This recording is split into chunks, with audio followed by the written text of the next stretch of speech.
또 그가 마다들을 이끌어 세상에 다시 들어오게 하실 때에 하나님의 모든 천사들은 그에게 경배할지어다 말씀하시며, 또 천사들에 관하여는 그는 그의 천사들을 바람으로 그의 사역자들을 불꽃으로 삼으시니라 하였으되. 하나님의 말씀입니다. 하나님께 감사합니다. 히브리서는 시작하면서부터 하나님의 아들 예수 그리스도께서 얼마나 뛰어나신 분이신가를 이제 설명합니다. 다시 말하면 예수님이 어떤 분이시냐라는 것에 대한 논증을 해가는 것이죠. 첫 번째 이제 우리가 봤던 2절과 3절 그 내용, 1절부터 3절까지 처음에 봤던 내용은 예수님과 관련하여 7가지 측면에서 말씀하셨죠. 첫 번째는 선지자이시다. 근데 다른 선지자와 다르시다 말씀하셨고, 두 번째 2절에 보니까 또 만유의 상속자이시다. 그리고 만물을 모든 세계를 지으신 창조주시다. 그리고 3절에 하나님의 영광을 그대로 나타내 보이시는 분이시다. 그리고 또 3절에 능력의 말씀으로 만물을 붙드시는 분이시다. 그러니까 섭리, 보존, 통치하신 분이라는 뜻이죠. 그리고 또 3절에 죄를 정결케 하시는 제사장이시다. 그리고 지극하신 하나님 우편에 앉아 계신 왕이시다. 그러니까 예수님은 왕이시요 제사장이요 선지자이셔요. 그런데 이런 왕직, 제사장직, 선지자직은 다 메시아직을 가리키는 거거든요. 메시아의 삼중적 측면, 이 뜻을 보이는데, 그뿐 아니라 하나님으로서 창조주이시며 또한 하나님의 영광을 나타내 보시고 또한 보존하시고 다스리신다. 이렇게 세 가지를 또 얘기한 것이죠. 그러니까 하나님의 영광을 직접 보이시는 분이에요. 그러니까 예수님은 한편으로 7가지 측면이 4가지 측면에서 하나님이시다라는 걸 말하는 거예요. 하나님의 영광을 그대로 보이시는 분, 창조주이시요 또 모든 만물을 지으시고 그리고 그거를 어떻게 돼요? 보존하시고 통치하시는 분이시다. 이렇게 얘기하셨어요. 근데 4가지 측면에 하나가 이제 만유의 상속자라는 것도, 이것도 메시아 측면으로 우리 돌리게 되면 사실 하나님에 관한 부분이 3개고 메시아 측면이 4개라 할 수도 있는데, 만유의 창조로서 모든 걸 가지신 분이라는 말보다 만유의 상속자 그랬으니까 이 메시아적 개념으로 보게 되면 예수님은 선지자요 왕이시요 제사장이시면서 만물의 마지막에 그의 나라를 가지시는 분이시다. 이렇게 되겠죠. 근데 그분은 하나님의 영광의 광채시고 창조시고 섭리하신 분이시다. 이렇게 하나님 예수님에 관한 7가지 특징을 말했습니다. 기억할 만하죠? 외우실 수 있겠죠? 예수님은 메시아로서 선지자요 또 왕직이요 또 제사장직을 감당하신 분이시다. 그리고 또한 만물을 다 메시아로 높임을 받으실 때 만물을 가지시는 그러한 왕권을 지니신 분이시다. 만물의 상속자다. 예수 메시아로서 마지막 종말이 있을 일이죠. 사실 예수님께서 이 땅에서 승천하실 때 하늘과 땅의 모든 것을 내게 주셨으니, 그러니까 만유의 상속자로서 계신 것이죠. 4가지 측면이 있으시다. 그 다음에 이제 하나님으로서 창조주이시며 또한 섭리를 하시는 보존과 통치를 하신 분이신데 하나님의 영광의 광채를 나누신다. 이렇게 쓴 7가지 측면을 그대로 제시했습니다. 어마어마한 거죠. 그러니까 예수님은 하나님과 우리 사이의 중보자로 오셔서 사람이시지만 그러나 그분은 본래 하나님이신 것이다 라는 예수님의 신성과 인성에 관한 부분, 중보자로서 신성과 인성을 한 위격에 가지신 중보자의 특징을 쫙 보여주는 것이 첫 번째 3절까지 내용입니다. 시작부터 그 얘기를 선언하고 들어가요. 뭐 인사말하고 이러지 아니하고. 그리고 이제 지난주에 봤던 4절과 5절은 그러한 예수님을 천사와 비교를 하고 있습니다. 오늘 보는 부분도 천사와의 비교 내용이 나와요. 천사하고 왜 비교를 하는가? 그 당시 이제 유대 종교나 또는 영적인 존재에 대한 추앙하는 이방 철학이나 종교의 관점을 생각할 때 예수님을 그런 것들이와 비교도 안 되는 것이다라는 사실을 보여주는 것이죠. 천사보다 훨씬 뛰어나다라고 4절에 얘기했어요. 근데 훨씬 뛰어남을 아름다운 이름이란 말로 표현했어요. 근데 그것이 바로 예수님의 정체성을 설명하는 중요한 단어가 나오는데 5절에서 이제 그 두 가지 이유를 들어서 설명했죠. 하나는 5절의 전반절은 너는 내 아들 내가 오늘 너를 낳았다. 시편 2편을 인용한 거고요. 그 다음에 나는 그에게 아버지 되고 그는 내게 아들이 되리라. 이것은 사무엘하 7장 14절을 인용한 것이죠. 이 두 개의 근거를 이용해서 이게 바로 예수님을 가리키는 것이야 라고 얘기했어요. 이 두 개는 합치면 결국 하나의 단어로 모아지는데 아들됨이에요. 아들됨. 즉 예수님은 천사하고 비교도 안 되는 뛰어난 이름을 갖고 계셔. 그 아름다운 이름은 하나님의 아들됨이야. 이게 아들이라는 것이죠. 그러니까 시편 2편의 내용이 예수님께 적용이 된다고 얘기할 때 시편 2편은 메시아 예언시란 말이에요. 너는 내 아들은 오늘 내가 너를 낳았다. 이 말이 매우 신비로운 말이에요. 이 예수님께서 메시아로서 이 땅에 오셨을 때 이는 내 아들이라는 것을 어떻게 나타내냐면 예수님 공생애 때 예수님 세례 받으실 때 하늘에서 음성이 나서 이는 내 사랑하는 아들이요 내 기뻐하는 자니라 이렇게 말씀하심으로 예수님과 하나님 사이의 특별성, 특별한 관계를 쭉 나타내 주셨거든요. 근데 예수님께서 또 모세와 엘리야를 데리고 산에 오르실 때 변화된 호련히 대낮보다 빛난 모습으로 변하셨을 때 그때도 똑같은 하늘에서 음성이 들려왔어요. 요한복음 보면 예수님께서도 아버지 내 아버지여 나는 아들이다 이렇게 얘기하시고 아버지와 자기 사이의 특별한 관계를 아버지와 아들로 계속 설명해 나가요. 그러니까 오늘 내가 너를 낳았다라는 말의 의미는 본래 메시아로 오신 예수님과 하나님 사이의 영혼 안에서의 특별한 관계를 암시하고 있는 거죠. 그것을 신학적으로 뭐라고 말하면 내재적 삼위일체 그래 어려운 말인데 삼위일체 하나님 안에서 우리와 상관없이 그분 자체 안으로서 삼위일체의 아버지와 아들과 성령의 내적 관계가 있는데 그 내재적인 측면의 삼위일체 관계성이 아버지와 아들로 표현되고 있는 이유가 성경에 나와 있는 시편 2편이요 아까 말씀드렸던 요한복음의 내용이요 마태 공생애 때 나온 여러 예전 사건들을 다 들고 예수님과 하나님 아버지와의 특별한 신비적 관계를 설명합니다. 그 설명해주는 그 내용의 신비성이 영혼 안에서 있는 내적 삼일체라고 그래요. 그걸 기초로 해서 경륜적 삼일체가 있어요. 이 땅에 성부와 성자께서 언약을 맺으시고 구속 언약이죠. 그래서 예수님 성부 하나님께 선택한 자들이 예수님 안에 선택되어지고 선택된 자를 예수님이 죄 사함과 의롭게 하는 은혜를 베푸시기 위하여 사람이 되어 우리의 중보자가 되기로 하신 거거든요. 그 실행의 약속, 하나님이 선택한 자를 구원하는 실행의 방식을 성자께서 내가 이 일을 맡는다 하시고 성령께서는 우리를 또한 새롭게 하시고 거룩해 하시는 일을 하시기로 성부, 성자, 성령 사이에 의논을 하셔요.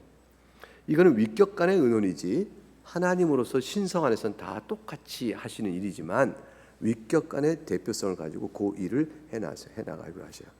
그렇게 하셔서 예수님이 이제 이 땅에 오셔요. 오셔서 중보자로 과연 탁 섰을 때 예수님이 모든 메시아 사역을 완성하시고 승천하실 때 예수님이 그러시잖아요. 하늘과 땅의 모든 것을 아버지께 내게 주셨다. 그리고 예수님 재림하실 때 온 천하를 다 이렇게 소유하시고 아버지께로 돌려드린다. 이렇게 된단 말이에요. 그러니까 예수님이 구체적으로 우리와의 관계 속에서 어떤 일을 행하심으로 아들됨을 나타내 보일 때가 있어요. 메시아적 왕권의 즉이죠. 이때 모습도 이미 이제 오늘 본문에서 내가 너를 낳았더라, 오늘 내가 너를 낳았다, 내 아들 이런 말의 의미로 적용이 되어져. 그러니까 시편 2편은 이중적이에요. 하나는 우리를 향하여 행하신 메시아 사역의 성취와 관련된 왕권적 즉위, 다윗의 아들이니까 왕권을 가진 자거든요. 시편 2편은 다윗의 아들에게 입 맞추라. 그렇다면 네가 죽으리라는 말씀이 나와요. 그러니까 다윗 시편 2편 속에서 왕권적 지위를 갖고 있는 메시아적 예언시인데 이 그때 오늘 내가 너를 낳았다라는 것이 우리를 향한 사역, 우리를 향한 경륜적 측면에서 보게 되면 즉 왕권을 소유할 그날, 다시 말하면 오늘 히브리서 1장에서 2절에 만유의 상속자로 등극하시어 계실 때 그때의 모습과 연결된다 할 수도 있죠.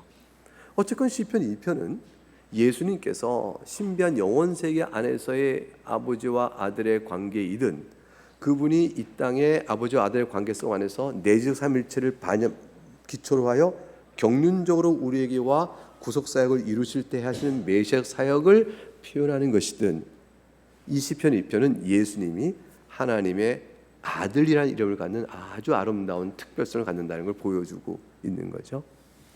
근데 이게 이제 사무엘하 7장 14절에 그대로 또 예언이 되고 있는 것이에요. 다윗과 하나님께서 언약을 맺으실 때 네 아들의 왕위가 영원할 것이요 라고 말씀하시고 그리고 네 아들에게 내가 아버지가 되고 그는 내 아들일 것이라는 말씀을 주심으로 그 아들이 누구예요? 솔로몬인데 솔로몬의 왕이 또 다윗의 솔로몬들이 있는 다윗의 혈통적 후손으로 오르는 왕들은요 다 얼마 있다가 다 지옥에서 내어나고 나중에 타락하고 그래요. 그러니까 다윗의 왕권의 계속성, 다윗의 왕권의 영원성을 얘기하면서 네 아들에게란 그 아들의 참된 아들은 영원한 왕권을 가진 예수 그리스도일 수밖에 없는 거죠. 그러니까 지금 그걸 연결시키고 있는 것이에요. 다윗에게 약속됐던 아들에게 주어지는 영원한 왕권적 지위, 그리고 그에게 내가 아버지도 그는 내 아들이 될 거란 이 영원한 왕권적 지위를 가진 분이 누구시겠느냐?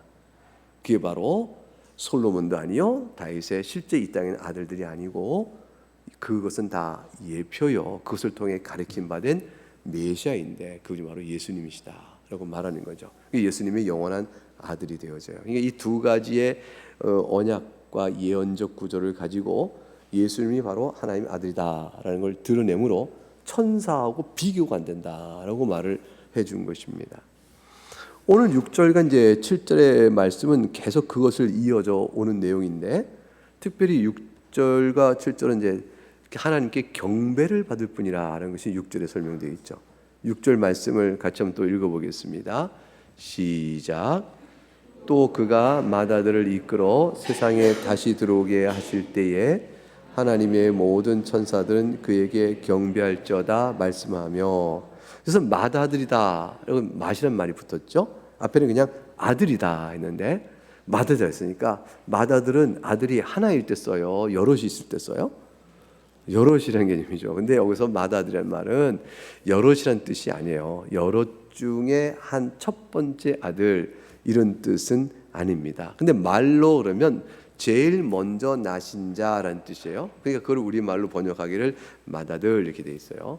원래 헬라어 의미를 그대로 풀면 제일 먼저 나신 자라는 뜻이에요. 그럼 제일 먼저 나신 자란 뜻으로서 이것은 마치 똑같은 형제들인데 가장 먼저 난 자. 그러면 예수님이 우리의 맏아들이다. 그러면 하나님의 맏아들이면 우리도 아들이고, 그리고 이렇게 돼서 이게 우리와 같은 아들 중에 제일 앞선 자 이렇게 해석되어지게 되면 그러면 이제 이게 굉장히 위험성이 있게 되죠. 이단들 가운데 여호와 증인도 그렇고 예수님이 우리와 똑같은 사람이었는데 하나님께서 제일 먼저 아들로 삼으신 분이시다. 우리는 그를 따라 아들이 된다. 이렇게 생각하는 사람도 있어요. 그럼 예수님이 사람인데 아들로 제일 먼저 세워진 자가 되어지는 거죠. 그 이단이에요. 예수님의 신성을 부인하는 이단이라는 거죠. 그러면 이 맏아들은 그럼 어떻게 해석이 되느냐? 이거는 피조물 가운데 가장 먼저 만들어진 자도 아니고 여러 형제의 아들인데 그 가운데 먼저 되는 아들이라는 뜻이 아니에요. 이 말씀이 갖고 있는 뜻을 이해하기 위해서 골로새서 1장을 한번 가보세요. 골로새서 1장 15절과 18절 말씀을 봅니다.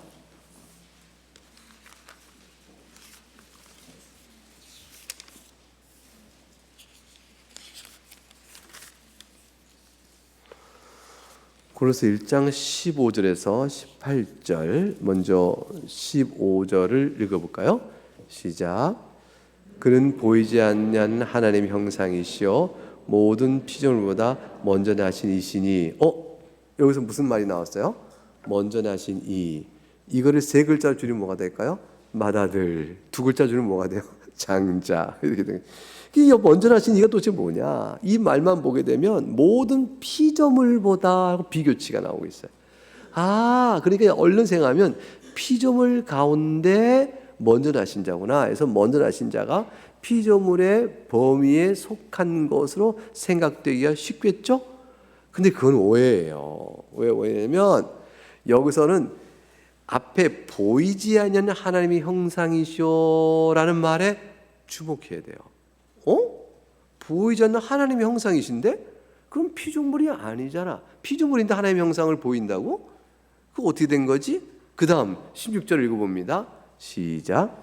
만물이 그에게서 창조되되 하늘과 땅에서 보이는 것들과 보이지 아니하는 것들 혹은 왕권들이나 주권자들이나 통치자들이나 권세들이나 만물이 다 그로 말미암고 그를 위하여 창조되었고. 여기서 말하고 있는 그는 어떤 분이죠? 세 글자로 창조주예요. 창조주는 누구시죠? 하나님이셔요. 만물이 다 그로 말미암고 그를 위하여 창조되어진 만물의 창조주시다 되어 있으니까 먼저 나신 이를 앞에 나온 모든 피조물보다 먼저 나신 일에서 피조물과 같은 범주에 넣고 그 중에서 앞선 자라고 해석되면 앞뒤 문맥이 안 맞는구나 라는 걸 바로 알 수가 있죠. 그러면 여기서 먼저 나신 이란 말은 도대체 무엇일까? 그거는 가장 비교도 안 되게 뛰어난 분이다라는 뜻이에요. 그러니까 모든 만물 그 어떤 것과도 비교가 안 되는 뛰어난 분이시다라는 걸 보여주는 말이 먼저 나신 이라는 말 속에 들어있는 것이에요. 더군다나 17절과 18절도 볼까요? 17절과 18절도 17절 또한 그가 만물보다 먼저 계시고 만물보다 존재가 먼저예요. 이거는 뭐냐면 그분이 창조주이시기 때문에 그런 거예요. 만물이 그 안에 함께 섰느니라. 그분이 섭리하신 분이기 때문에 그런 것이에요. 하나님은 창조하시고 만물을 보존하시죠. 모든 만물이 그 안에서 유지가 되어져요. 모든 만물이 그로부터 존재가 시작돼요. 존재가 시작되니까 창조주시요 만물이 그에게 안에서 유지가 되니까 섭리하시고 보존하신 분이에요. 그러니까 그 얘기를 한 거죠. 하나님은 예수님은 창조하신 분뿐이 아니라 그가 만물보다 먼저 계시고 만물이 그 안에 보존하신 분이다. 18절 보니까 더군다나 그는 교회의 머리예요. 그리고 그가 근본이셔요. 죽은 자들 가운데 먼저 나신 이니까 모든 부활이 예수님의 부활을 통하여 그와 연합하여 우리 또한 부활하게 되는 일이다. 만물의 으뜸이다. 가장 높고 존귀한 분이다 라는 뜻이에요. 그래서 이런 표현들은 전부 다 이 땅에 사람으로 오신 예수님이 우리와 같은 분이 아니야 라는 것을 드러내주는 표현 속에 모든 피조물보다 먼저 나신 이 그리고 만물보다 으뜸 이렇게 표현하고 있는 거죠. 그 표현이 마치 예수님도 피조물의 하나에 우리가 똑같은 사람인데 높아졌다는 뜻이 아닌 거예요.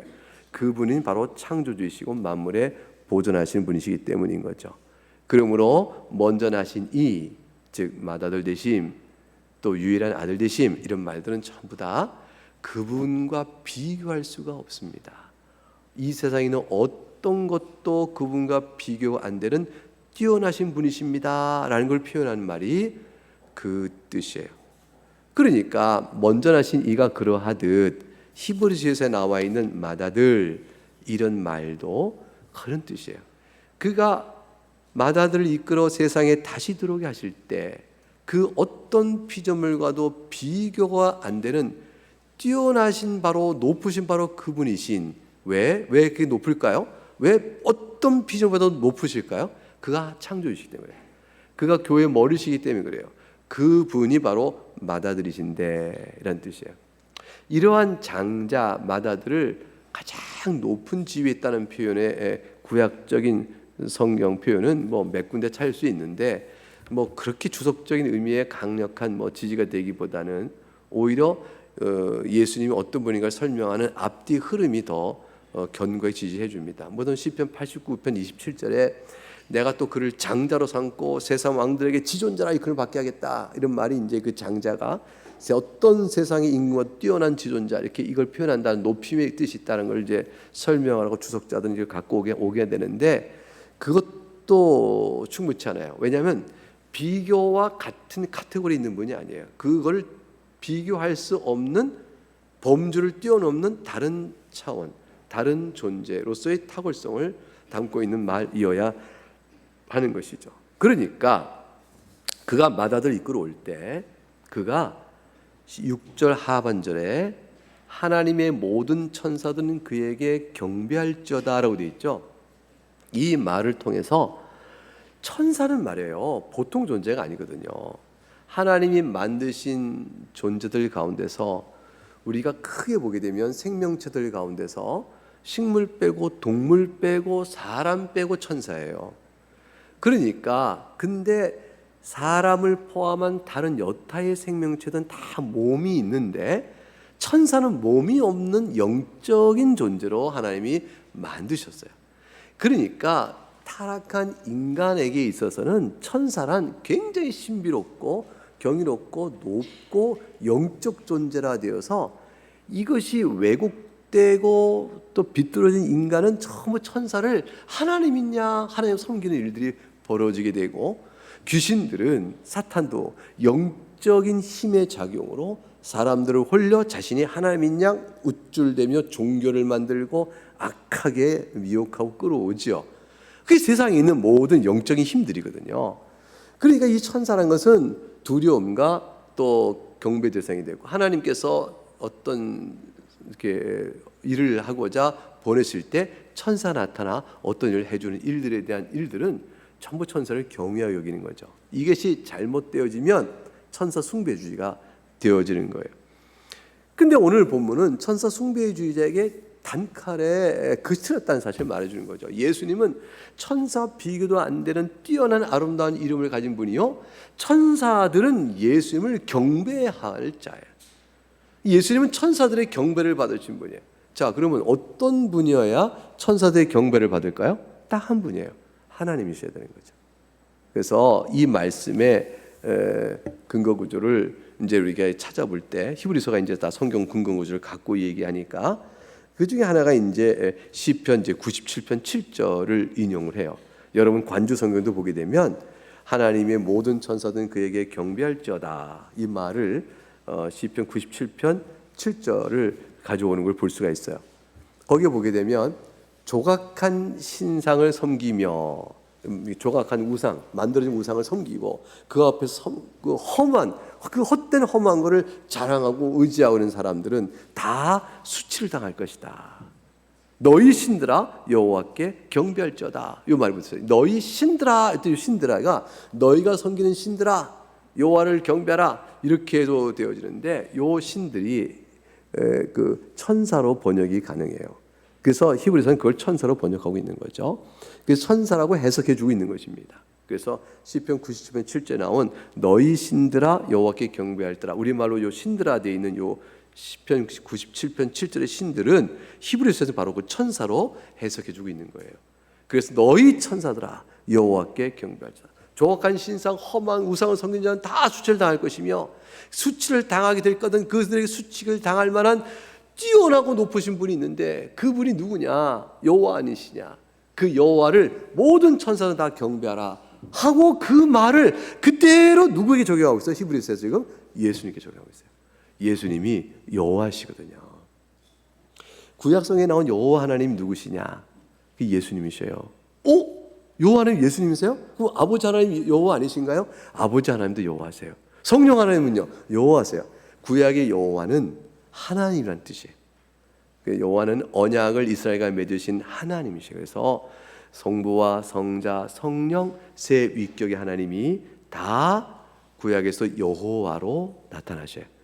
그 중에 특별하게 여호와의 사자, 여호와의 영, 이런 의미로 이렇게 구분하여 마치 위격적 구별인 것처럼 나타나기도 하지만, 여호와 자체는 성부, 성자, 성령 하나님에게 다 적용되는 말이에요. 그래서 예수님을 향한 여호와의 의미에 예수님께 대한 적용, 그게 오늘도 여기서 우리가 예를 보는 거죠. 여기서는 그에게 하나님 모든 천사 그에게 경배할저다. 여호와께 경배할저다. 여호와 그가 누구냐? 예수님을 말하잖아요. 이렇게 되어 있어요. 그래서 여기서 다시 그래서 본문은 마다드란 말로 표현해서 모든 피조물과는 근본이 다르신 높이 비교 안 되는 뛰어난 하나님이심을 말하고 세상에 다시 들어오실 때 메시아적 사역, 이 다시 들어온다면 재림 때잖아요. 이건 재림이에요. 어떻게 봐도 재림인데 세상에 다시 오실 때 그때 영광전이 드러나실 때 모든 천사들도 그를 경배할 것이다. 그때 예수님은 사람이자 하나님으로서 한 예수님의 아들 하나님 위격 안에 신성과 인성을 가지신 분으로 쫙 영광의 메시아적 왕권을 가고 쫙 드러날 때 천사들도 그 예수님이 하신 사역과 그 영광의 위엄 속에 찬송을 막 불러요. 예수님은 천사의 찬송을 받으시고 또 천사들을 다 이끌고 재림하여 나타나실 것이라. 그것이 바로 시편 97절에 나와 있는 그 말씀에 너희 신들아 여호와께 경배할지다에 바로 적용이다. 이렇게 해석해 주고 있는 것이죠. 그래서 예수님은요 그렇게 높으신 분이에요. 천군 천사를 다 대동하시고 그들의 경배를 받으며 이 땅에 임하시는 바로 그분이세요. 그래서 신명기 32장 43절을 인용했을 것이다 라고 또 보는 이도 있어요. 이거는 70인역이라는 구약 성경에 대한 그리스어로 번역된 구약 성경에 나와 있는 말이에요. 우리말에는 없어요. 우리말 히브리 성경을 직접 번역하는 데는 너희 민족들아 주의 백성과 즐거워하라 이걸로 끝났는데, 근데 너희 민족들아 히브리 32장 43절이에요. 너희 민족들아 주의 백성과 즐거워하라로 끝난 히브리어에 헬라어로 번역된 성경에는 한마디가 더 추가됐는데 그게 바로 하나님의 모든 천사들은 그를 경배할지어다는 말이 덧붙여 있어요. 이 말이 추가되는 바람에 신명기 32장 43절의 인용이기도 하다라고 성경 연구가는 말하기도 합니다. 결국 우리는 이러한 구약 성경의 인용이 히브리서를 쓴 저자가 히브리서 기자가 쓴 사람이 어떤 그 구조를 이용했는지는 다 알 수는 없죠. 그러나 두 가지 근거를 봤을 것이다. 아마도 70인역 성경을 봤다면 신명기 32장 43절일 것이고 또한 시편 97편 7절의 말씀을 인용하였다라고 말할 수 있겠죠. 논증은 결국 예수님은 천사들에게 예배를 받으시는 하나님이시다라는 부분이죠. 그래서 결국 메시아적 이 시편 2편에는 메시아 왕권에 예언된 바대로 메시아에서로서 승리를 얻으시고 모든 만물이 그분 앞에 무릎 꿇고 경배드리는 왕으로 계시는 영광스러움을 그대로 표현하며 나타나고 있는데, 요한계시록 한번 보세요. 요한계시록 보면 요 내용이 6절의 내용을 그대로 이렇게 설명되어 있음을 볼 수 있어요. 요한계시록 5장을 보면요,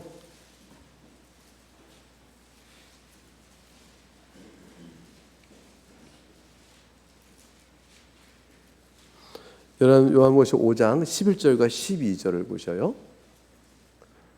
같이 읽어봅니다. 시작. 내가 또 보고 들으매 보좌와 생물들과 장로들을 둘러선 많은 천사의 음성이 있으니 그 수가 만만이요 천천이라.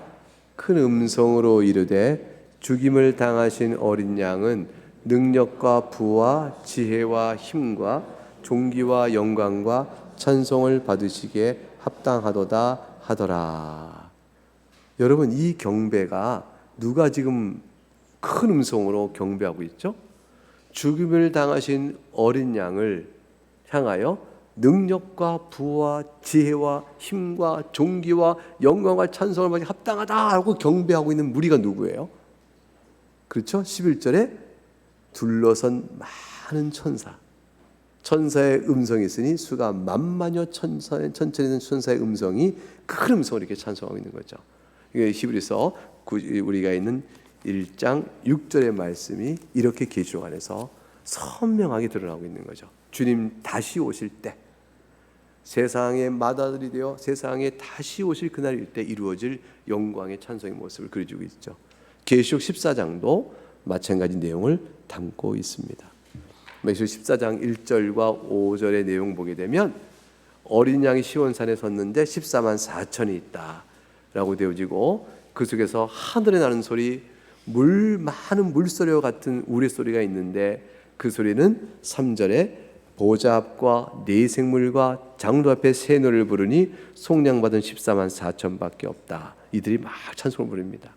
그래서 구원받은 14만 4천, 다시면 모든 하나님 백성과 천사들이 다 큰 소리로 하나님을 찬송하게 될 그 찬송을 받으실 바로 그분이 예수님이시다, 아들이시다, 이 얘기예요.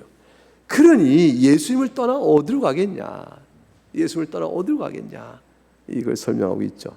7절, 그러면 천사는 도대체 무슨 존재인가? 7절의 내용이 나와요. 7절을 같이 히브리서 1장 7절을 읽어보겠습니다. 시작. 또 천사들에 관하여는 그는 그의 천사들을 바람으로 그의 사역자들을 불꽃으로 삼으셨느라 하셨을 때, 이 말씀은 여러분 관주성경 바로 보면 알 수 있듯이 시편 104편의 4절 인용이죠.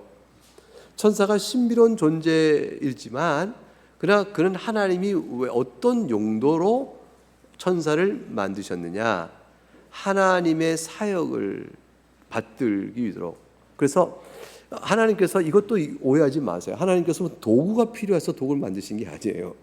하나님께서 이 세상을 만드시고 하나님께서 이 세상과 관련된 경륜, 어떤 일을 행하실 때 천사를 메신저로 사용하시고 천사를 통하여 어떤 일을 하고자 하셔서 그 천사를 만드신 거예요. 천사는 하나님을 사역을 받드는 자입니다. 그리고 따라서 그 천사는 하나님의 종이에요. 종, 아들이 아니죠. 종이에요. 사역자다, 이 종이라는 뜻이에요. 하나님 부리시는 종이다. 그 앞에서 예수님 어떻게 해요? 비교도 안 되는 아름다운 이름, 아들. 천사는 종, 그리고 천사는 예수님을 경배해야 될 자. 이렇게 되어지는 구조가 드러나죠. 바람으로 삼으셨다. 이게 이제 주석가들이 생각을 여러 가지 해봐요. 바람으로가 뭘까? 결국 이것은 천사가 영적인 존재이므로 성령께서도 우리가 임할 때에 바람이 어디서 불고 어디로 가는지 모르듯이, 이런 예수 말씀하신 것처럼 영적인 존재를 바람, 히브리어가 바람이에요. 호흡, 바람, 이런 걸로 표현하거든요. 그러니까 천사들이 천사를 바람으로 삼으셨다.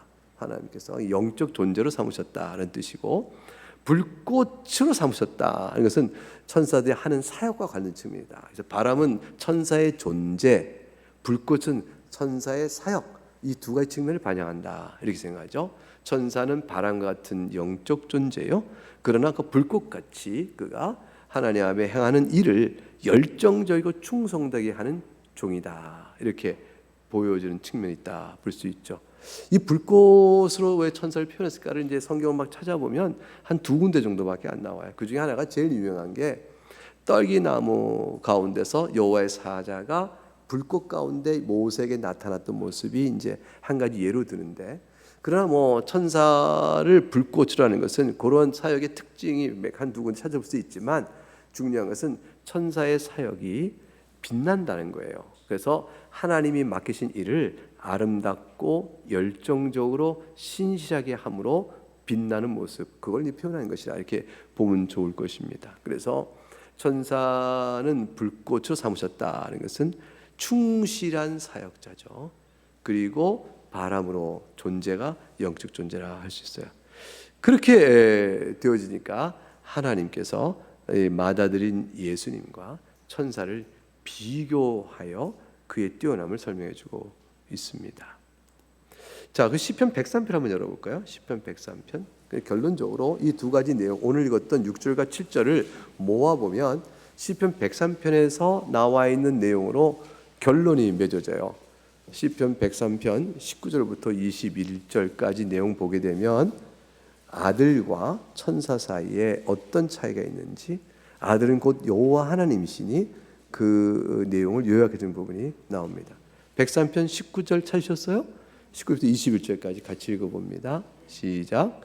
여호와께서 그의 보좌를 하늘에 세우시고 그의 왕권으로 만유를 다스리시도다. 능력 있어 여호와의 말씀을 행하며 그의 말씀의 소리를 듣는 여호와의 천사들이여 여호와를 송축하라. 그에게 수종들며 그의 뜻을 행하는 모든 천군이여 여호와를 송축하라. 뚜렷하게 차이나죠? 여호와 하나님과 여호와의 천사들, 이들은 하나님을 송축하는 자들이에요. 그리고 예수님은 바로 여호와로서 하늘에 계신 분이요. 자, 19절에 그의 보좌를 하늘에 세우신 분 누구시죠? 여호와로서 예수님. 왕권은 만유를 다스리는 분 누구시죠? 여호와로서 예수님. 능력 있어 말씀으로 뜻한 바를 행하시는 분 누구시죠? 여호와로서 예수님이에요. 예수님이 곧 말씀이거든요. 그러니까 예수님은 하나님의 뜻과 의도를 그대로 표현해 드러내신 분이에요. 그런 분으로서 말씀으로 만물을 그의 뜻 가운데 세우시고 행하시는 분입니다. 이 모든 표현은 시편 103편은 결국 히브리서 6장 7절에 나와 있는 그 말의 그대로 또 다른 표현인 거예요. 그래서 여호와이신 예수님은 천사들의 경배를 받을 분이시다. 그렇게 되어지면 우리는 예수를 믿는다고 했을 때 어떤 마음과 태도로 예수님을 대해야 되는가? 예수님은 그냥 가벼운 분이 아니에요. 나의 친구, 나를 사랑하시고 나 대신 모든 죄를 짊어지시고 이렇게 해서 우리 사람으로 오신 고난받는 종, 이렇게 생각할 때 예수님은 약한 데 같지만 예수님은 하나님이셔요. 사람으로 오셔서 우리의 죄를 짊어지시지만 우리의 예배를 받을 분이에요. 예수님을 예배할 하나님이시요, 경배를 받으실 영광스러운 분이시요, 존귀하고 높은 하늘 보좌 우편에서 나를 위해 중보하시는, 나를 사랑하시는 하나님이세요. 나를 지극히 나를 사랑하시는 하나님, 자신을 내어주기까지 사랑하시는 하나님. 아버지 하나님은 자기 아들을 내어주기까지 사랑하시는 하나님이시고요, 예수님은 자기를 내어주기까지 사랑하신 하나님이셔요. 그 성령 하나님은 아예 우리 가운데 내주하시고 거하시는 하나님이셔요. 그러니까 성부, 성자, 성령 하나님의 이 사랑이 각기 위격의 차이로 우리에 대한 사랑을 그렇게 표현하신 거죠. 아버지 하나님은 아들을 내어주기까지 사랑하시고, 아들 하나님은 자기를 내어주기까지 사랑하시고, 성령 하나님은 아예 우리 안에 거하기까지 사랑하시는 하나님이죠. 그러므로 우리의 경배와 찬양을 받기에 합당하신 하나님이다 라는 생각을 늘 예수님을 생각할 때 마음에 가져야 하는 것입니다. 그 예수님을 우리의 구주요 주님으로 삼고 있는 이 영광스러운 부름과 신자로서의 지위에 있다는 사실이 얼마나 감사한가, 그래서 생각하며 오늘 이 말씀에 대한 적용점을 마음에 두어야 할 것입니다. 찬송하겠습니다.